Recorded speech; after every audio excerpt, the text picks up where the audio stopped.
Recently, I refreshed my kitchen from my very sterile white into this.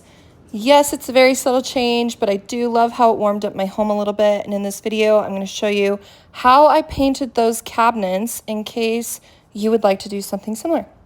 And I will say, there are a lot of steps to painting cabinets. So if you're going to do this, then buckle up. You are in for a fairly lengthy project, but it's worth it. And you know, the time's going to pass anyway, so you might as well have something to do.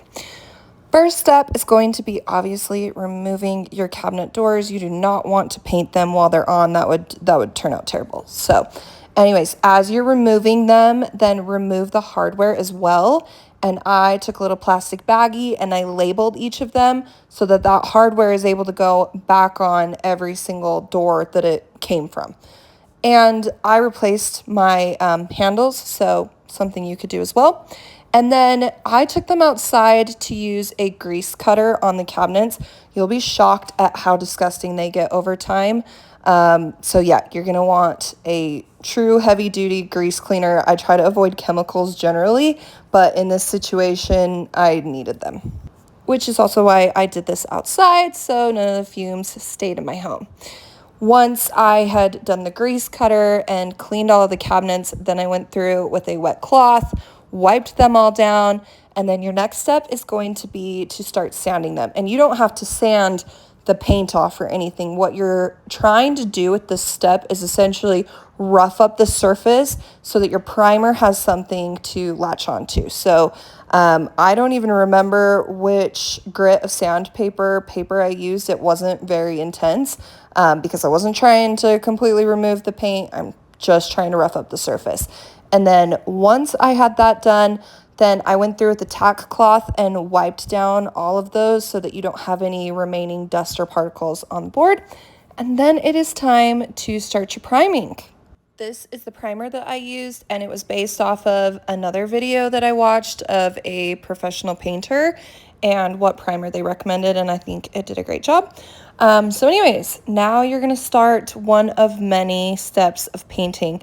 And another quick thing that I will mention is I went online and I bought these little triangle things that I was, as you can see here, kind of setting some of my cabinet doors down on to lift them up. I didn't have enough to do all of my cabinets with, so I would put some of them on those little triangle things, and then other ones I set on top of the Home Depot bucket right there, for example. So whatever your preference is. And I will say, I had just ordered that mirror that is in my basement gym there, which is a project for another day. And so these handy dandy cardboard boxes were used as my painting surface, but obviously you can use whatever works for you in your space. For this project, as far as brushes go, I used that smaller roller that I got at Sherwin-Williams. And then I also used one of those little black art brushes, the foam ones, to go around the edges and then into the little nooks and crannies. In between every coat, you are going to take a little hand sander. I think this was like 220 grit.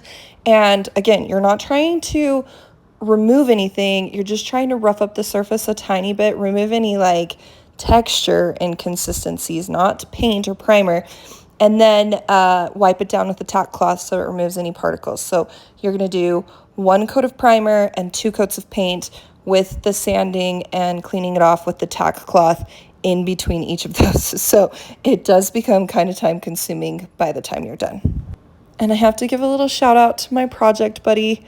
Isn't she adorable? She just hangs out and oversees all the projects.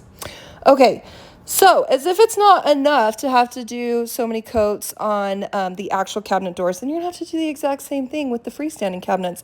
So I taped off my kitchen after going through and removing everything from the insides of them and giving them a good deep clean. This is always a good opportunity to do that. And I went through, cleaned it with the grease cutter, sanded it, wiped it all down, and then repeated the same process of having to do a primer coat, sand, clean, 2 coats of paint, sanding and cleaning in between, etc. So this ends up being, like I said, fairly time consuming by the time you're done.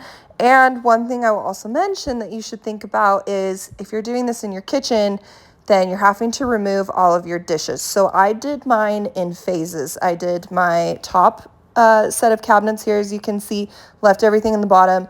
And then I had dishes that were pertinent that I used all the time, just kind of sitting on my kitchen table. But my office is also in the corner of my kitchen, so this did kind of drive me crazy and was pretty motivating for me to finish this since everything was ripped apart. Once all those steps are done, it's time to put all of your dishes back, which is a really good time to organize and declutter. And then my boyfriend here helped me reinstalling all of the hardware. He's just better at those things than I am because he's a contractor. And so I added all the dishes back and I installed the new hardware of the handle pulls that I had gotten off of Amazon. They have tons of choices on there. All you need to do is just take a tape measure and measure the back of your pull handles. So usually they're 3 or 4 inches, and then you can just go and search. I decided to do a warm brass, that's just in, and I like that right now. And these are pretty high quality, but they weren't very expensive either. So there's just a plethora of options online for you to update your home, and it's a really cheap and affordable way to just feel like you had a nice little refresh. So this is how the top section of the cabinets turned out. I think that they look really good. I don't feel like they look like a DIY job, and that was my goal with this and why it took so much time to do it. But then the difficult part is then you have to start on your bottom cabinets, and by this point in time, you're ready to be done. But once again, it is a good time to go through your cabinets and declutter, and I'm going to save you having to watch me do the exact same steps with the bottom cabinets.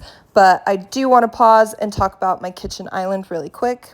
I decided to paint it a really dark brown, so I went with Cracked Pepper from Sherwin-Williams. Oh, and I forgot to mention, the cabinet color I went with is Accessible Beige by Sherwin-Williams as well for my upper and lowers on the wall.